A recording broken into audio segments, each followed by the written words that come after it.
मंच पर विराजमान मंत्रिपरिषद के मेरे साथी श्रीमान थावरचंद जी गहलोत जी, श्री कृष्णपाल जी, श्री विजय सांपला जी, सचिव अनीता जी और उपस्थित सभी महानुभाव,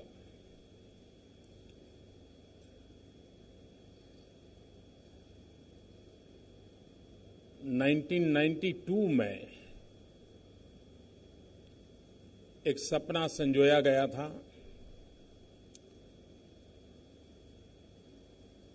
अंबेडकर जी के प्रति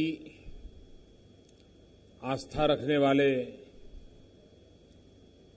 सभी महानुभावों ने सक्रिय होकर के एक विश्व स्तरीय केंद्र बने, उस दिशा में प्रयास किए थे। सरकार में फाइलें चलती रही, विचार विमर्श होता रहा।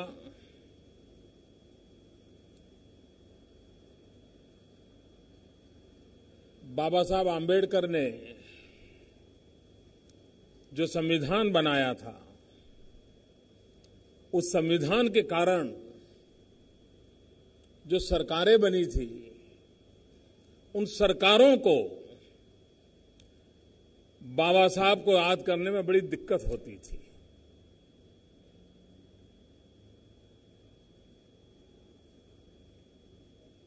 इतने साल बीत गए,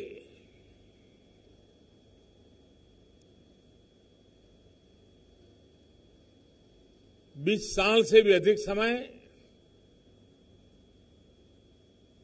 ये कागजों में मामला चलता रहा।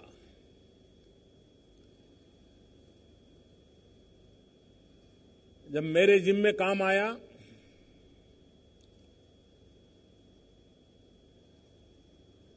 तो पीड़ा तो हुई कि भाई ऐसा क्यों हुआ होगा।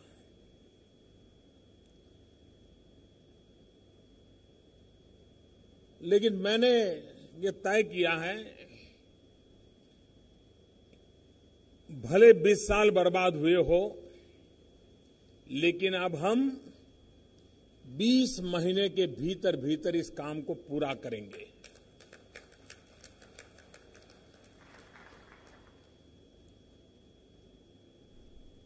कभी कभी व्यक्तिगत रूप से मैं सोचता हूं, अगर बाबा साहब आम्बेडकर न होते तो नरेंद्र मोदी कहां होते।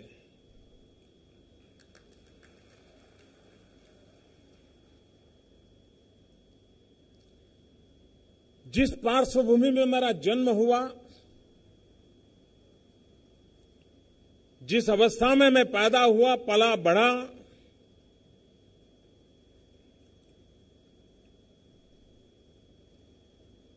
अगर बाबा साहब आम्बेडकर न होते तो मैं यहां तक नहीं पहुंच पाता।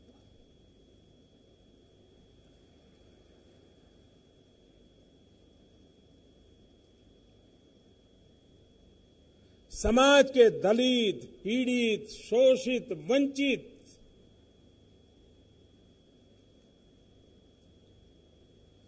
सिर्फ उन्हीं का भला किया ऐसा नहीं। और कभी कभी मैं जब ये सुनता हूं तो मुझे बड़ी पीड़ा होती है कि बाबा साहब आम्बेडकर दलितों के देवता थे। जी नहीं, वो मानव जात के लिए थे। और न ही सिर्फ हिंदुस्तान में, विश्व भर के दलित, पीड़ित, शोषित, वंचित, उपेक्षित, उन सब के लिए वे एक आशा की किरण थे। और हमने भी गलती से भी बाबा साहब को छोटे दायरे में सिमट करके उनको अपमानित करने का पाप नहीं करना चाहिए। इतने बड़े मानवीय थे। अब कल्पना कीजिए वो समय,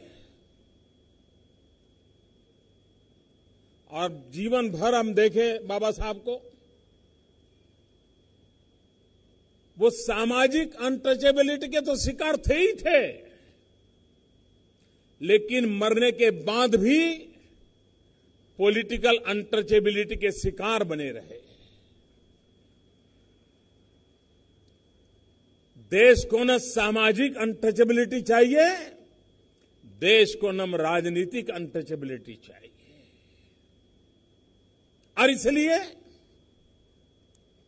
बाबा साहब का जीवन और उन्होंने संदेश भी क्या दिया, आज 21वीं सदी में भी हर सरकार के लिए वही काम मुख्य है जो बाबा साहब कह के गए। उन्होंने क्या संदेश दिया? शिक्षित बनो, संगठित बनो, संघर्ष करो। शिक्षित बनो।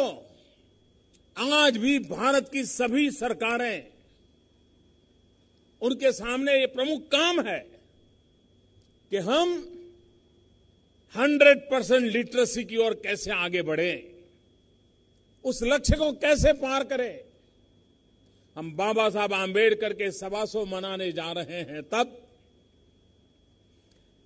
बाबा साहब ने हमें जो मंत्र दिया है, शिक्षित बनो, समाज के आखिरी छोर पर बैठे हुए इंसान को अगर हम शिक्षित बनाते हैं तो बाबा साहब को उत्तम से उत्तम श्रद्धांजलि होगी। 125 साल मनाने का वो उत्तम से उत्तम तरीका होगा, क्योंकि ये वही लोग हैं जो अभी भी शिक्षा से वंचित रह गए, जिनके लिए बाबा साहब जीते थे, जीवन भर जूझते थे। और इसलिए हमारे लिए एक सहज कर्तव्य बनता है, और उस कर्तव्य का पालन भारत को ऐसा संविधान मिला है जिस संविधान में द्वेष और कटुता को कहीं जगह नहीं है। आप कल्पना कर सकते हो, दलित मां की कोख से पैदा हुआ एक बालक जिसने जीवन भर जाति के नाम पर कदम कदम अपमान सहा हो, सम्मान से जीने के लिए कोई व्यवस्था न हो, ऐसे व्यक्ति के दिल में कितनी कटुता, कितना रोष, कितनी बदले का भाव हो सकता था। लेकिन बाबा साहब के भीतर वो परमात्मा का रूप था, जिसने संविधान की एक धारा में भी खुद के जीवन पर जो बीती थी वो यातनाएं कटुता में परिवर्तित नहीं होने दी। बदले का भाव संविधान के किसी भी कोने में नहीं पैदा होने दिया।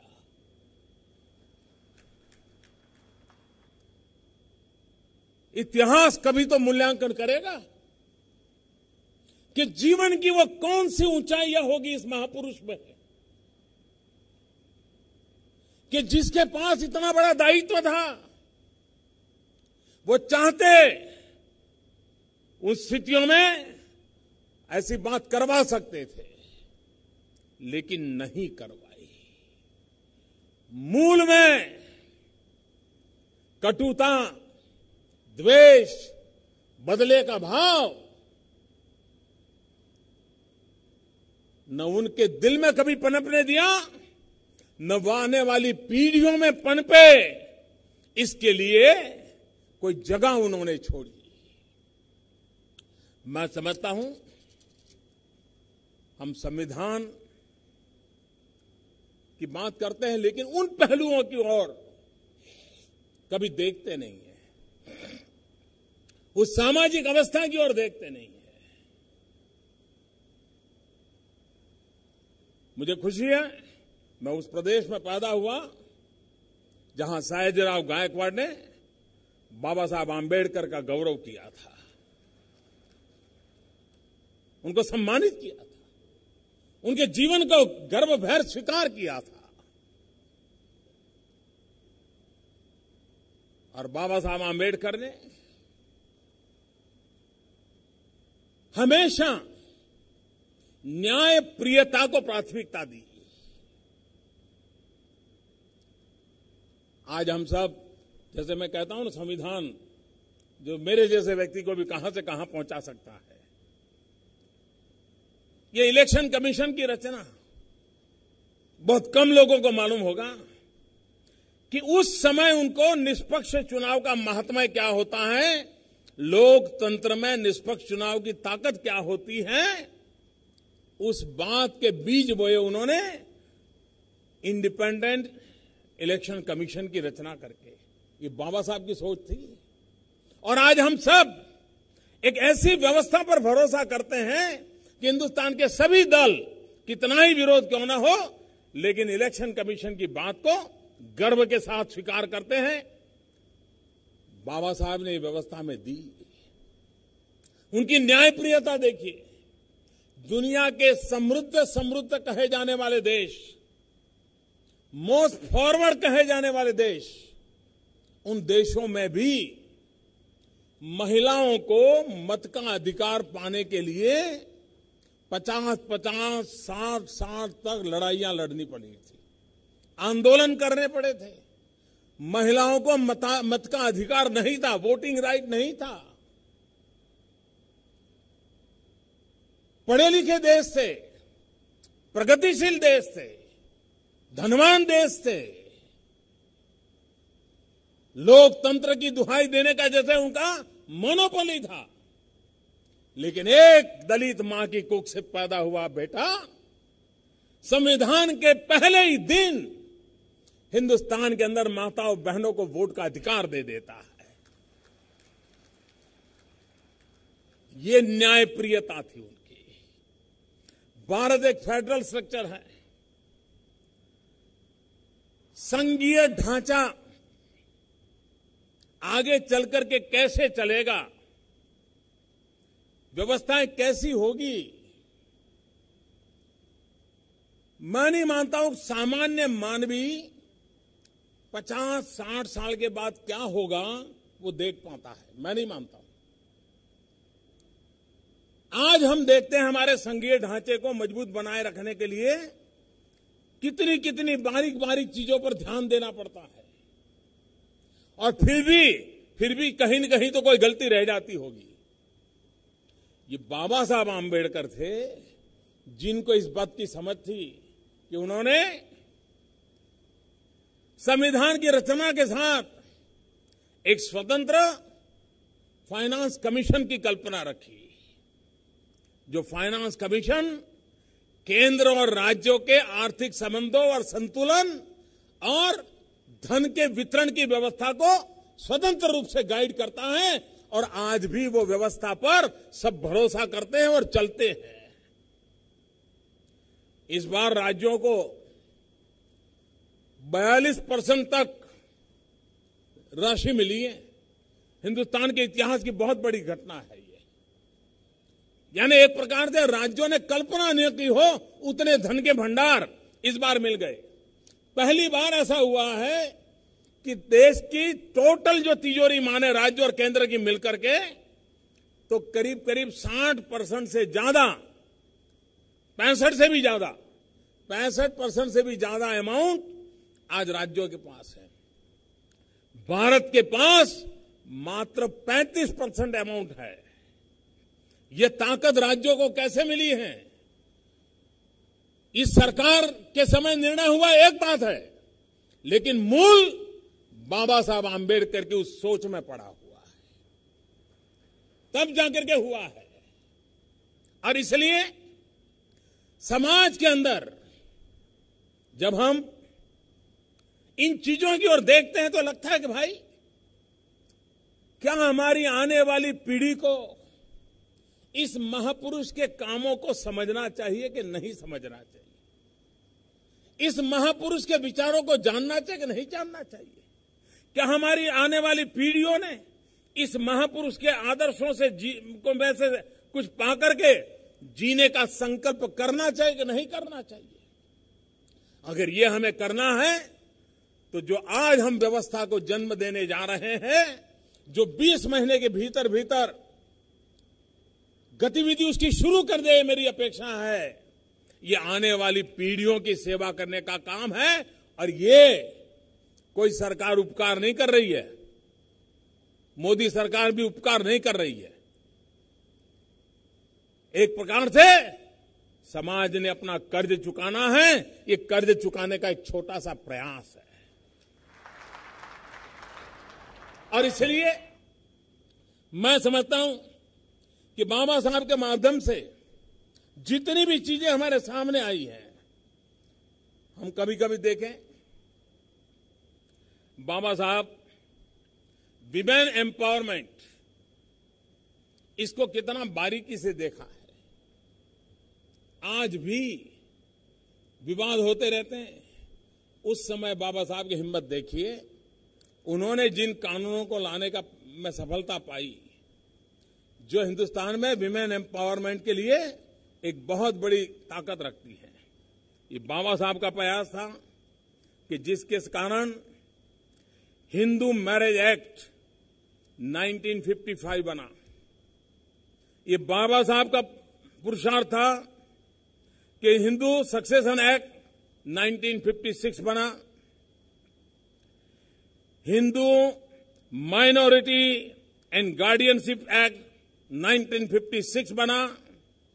हिंदू एडॉप्शन और मेंटेनेंस एक्ट 1956 बना। ये सारे कानून समाज के उन लोगों को ताकत देते थे, विशेष करके महिलाओं को। ये बाबा साहब की विशेषता थी। आज भी मैं जब लोगों से बड़े बड़े भाषण सुनता हूं तो मैं बड़ा आश्चर्य होता है कि काश इस प्रकार के भाषण करने वालों ने कभी बाबा साहब आंबेडकर को पढ़ा होता। खैर, वो तो उनको गले लगाने के लिए तैयार नहीं थे, तो उनके जाने के बाद पढ़ने के लिए कहां से तैयार होंगे? कोई कल्पना कर सकता है कि दुनिया में लेबर रिफॉर्म की बात कहें तो कम्युनिस्ट विचारधारा की चर्चा होती है। लेबर रिफॉर्म की चर्चा करें तो लेफ्टिस्ट विचारधारा के खाते में जाता है। लेकिन बहुत कम लोगों को मालूम होगा कि जब ब्रिटिश सल्तनत थी, अंग्रेज वायसरॉय यहां बैठे थे और उस काउंसिल के अंदर 1942 में बाबा साहब आंबेडकर की ताकत देखिए। भारत के मजदूरों का अंग्रेज सल्तनत शोषण करती थी, एक्सप्लॉयटेशन होता था। ये बाबा साहब की ताकत थी कि 1942 के पहले मजदूरों को 12 घंटे काम करना पड़ता था। 1942 में बाबा साहब आंबेडकर ने वायसरॉय सामने लड़ाई लड़ करके 12 घंटे से 8 घंटे काम करवाने का पक्का कर लिया था। ये छोटे निर्णय नहीं है भाई। और इसलिए बाबा साहब को एक सीमा में बांध करके देखने से भारत की पूरी विकास यात्रा में बाबा साहब का कितना बड़ा रोल था, इसको हम समझ नहीं पाते हैं। ये मेरा सौभाग्य रहा है क्योंकि मैं हर पल मानता हूं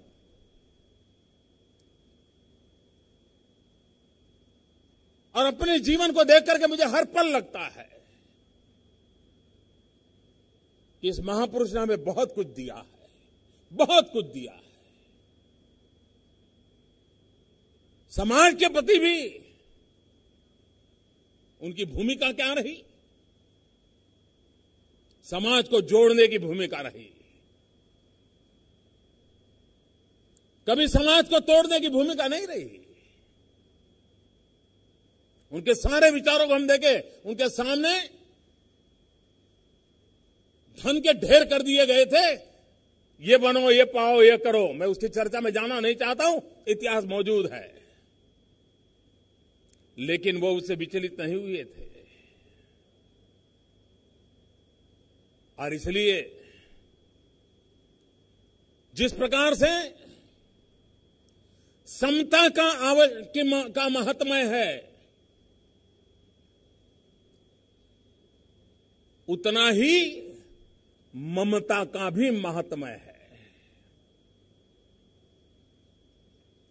खास करके जो अपने आप को उच्च मानते हैं, उन लोगों ने अपने आप को सोचना होगा कि समाज में भेदभाव लंबे अरसे तक चलने वाला नहीं है।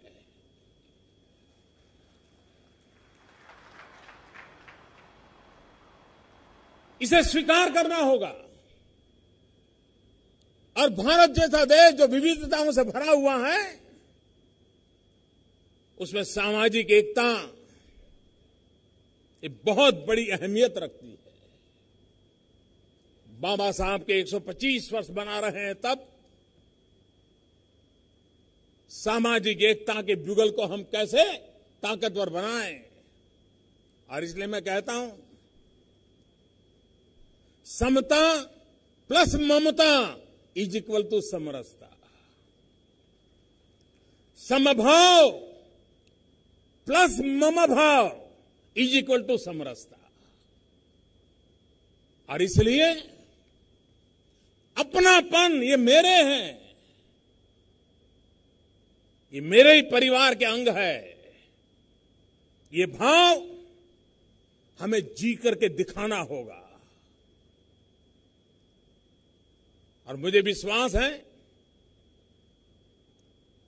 कि ये जो हम प्रयास शुरू कर रहे हैं, उस प्रयास के माध्यम से समाज की धारणा बनाने में, समाज को सशक्त बनाने में, संविधान की लेटर एंड स्पिरिट, उसको कोई चोट न पहुंचे, उसकी जागरूक भूमिका अदा करने के लिए एक प्रकार से चेतना केंद्र बनेगा। ये विश्व चेतना केंद्र बनने वाला है। उस सपने को लेकर के हमने देखना चाहिए। हम मार्टिन लूथर किंग की तो बात कर लेते हैं, लेकिन बाबा साहब को भूल जाते हैं। और इसलिए अगर हम मार्टिन लूथर किंग की बात करती है दुनिया, तो हमारी कोशिश होनी चाहिए कि दुनिया जब मार्टिन लूथर किंग की चर्चा करे तो बाबा साहब आंबेडकर की भी करने के लिए मजबूर हो जाए। वो तब होगा जब हम बाबा साहब का सही रूप, उनके विचारों की सही बात, उनके काम की सही बात दुनिया के पास सही स्वरूप में प्रस्तुत करेंगे। इस केंद्र का ये सबसे बड़ा काम रहेगा कि पूरा विश्व बाबा साहब को जाने समझे, भारत के मूलभूत तत्वों को जाने समझे। और ये बाबा साहब के माध्यम से बहुत आसानी से समझा जा सकता है। और इसलिए मैं कहता हूं कि हमने बाबा साहब से प्रेरणा लेकर के, उनके विचारों और आदर्शों से प्रेरणा लेकर के समाज को सशक्त बनाने की दिशा में, राष्ट्र को के लिए महान राष्ट्र बनाने के सपना पूरा करने के लिए हमारी जो भी जिम्मेवारी उसको पूरा करने का प्रयास करना चाहिए। मैं विभाग के सभी साथियों को बधाई देता हूं कि 20 साल से भी अधिक समय से लटकी हुई चीज एक प्रकार से पॉलिटिकल अनटचेबिलिटी का शिकार हुआ प्रोजेक्ट है, उससे मुक्ति दिलाई है। अब आने वाले 20 महीनों में इसको पूरा करें, लेकिन ये भी ध्यान रखें कि उसका निर्माण इस स्तर का होना चाहिए ताकि आने वाली शताब्दियों तक वो हमें प्रेरणा देता रहे। ऐसा निर्माण होना चाहिए। मैं फिर एक बार बाबा साहब आंबेडकर को प्रणाम करता हूं और 125 वर्ष ये हमारे भीतर ताकत दे, हमें जोड़ने का सामर्थ्य दे, सबको साथ लेकर के चलने का सामर्थ्य दे। समाज का आखिरी छोर पर बैठा हुआ इंसान वो हमारी सेवा के केंद्र बिंदु में रहे। ऐसे आशीर्वाद बाबा साहब को निरंतर मिलते रहे ताकि उनके जो सपने अधूरे हैं वो पूरे करने में हम लोग भी कुछ काम आए। इसी एक अपेक्षा के साथ फिर एक बार मैं विभाग को बहुत बहुत शुभकामनाएं देता हूं। बहुत बहुत धन्यवाद।